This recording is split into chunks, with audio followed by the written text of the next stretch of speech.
হয়েছে। হ্যালো বন্ধুরা, কেউ আমার ভিডিওটা স্কিপ করবেন না, সবাই দেখবেন।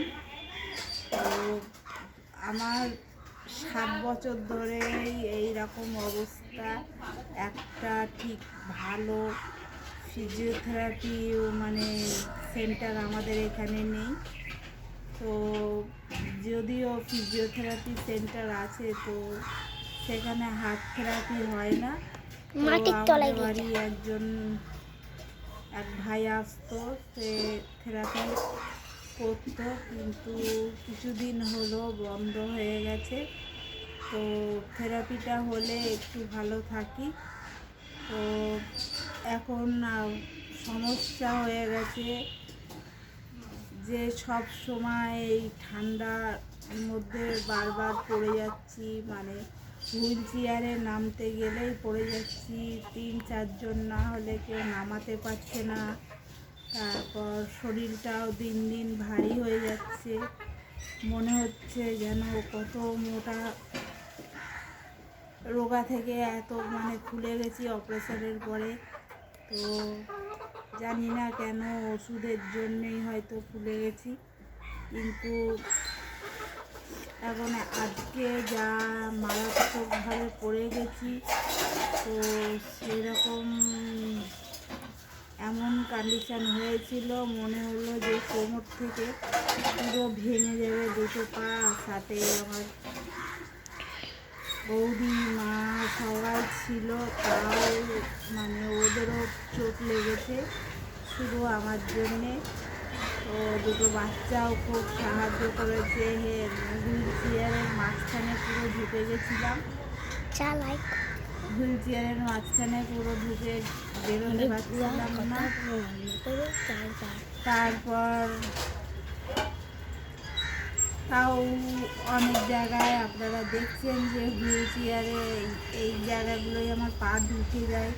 তার কারণে ওখানে মা কাপড় জড়িয়ে দিয়েছে। তা সত্ত্বেও আজকে যেভাবে পড়েছি, দুটো পা এত কাটা, চারদিকে কেটে রক্ত জমে গেছে। তো ঠান্ডা জল, ফ্রিজের জল দেওয়া হয়েছে, তো সাথে সাথে সব কিছু করা হয়েছে, কিন্তু কত জায়গায় দেবে কেউ ঠিক পাচ্ছিল না।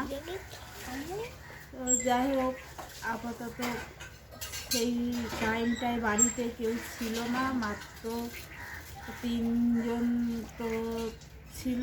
তো স্নান করাবার পর 2-3 জনেই কাজ মিটে যেত আগে, কিন্তু এখনও কাজ এখন এমন অবস্থা হয়েছে এই এমসে যে সার্জারি করার পর যে পায়ে আর মোটেও দাঁড়াতে পারছি না। আগে তবু একজন ধরলে একটু দাঁড়াতে পারতাম, এখন 3 জন না হলেও কোনো উপায় হচ্ছে না, পা সোজাই করতে পারছি না। তো আর কি বলবো বলুন, সবই ভাগ্যের লীলা খেলা, কবে ঠিক হব তাও জানি না। তো এইভাবেই চলছে, দিনটা যেভাবে হোক কেটে যাচ্ছে। কিন্তু সবাই ভিডিওটা দেখতে থাকবেন, কেমন লাগছে সেটাও বলবেন। কিন্তু আমার হয়তো ভিডিওটা আপনাদের অতটাও ভালো লাগবে না, কারণ আমি তো এক জায়গায় বসে থেকে ভিডিওটা করি, সব জায়গায়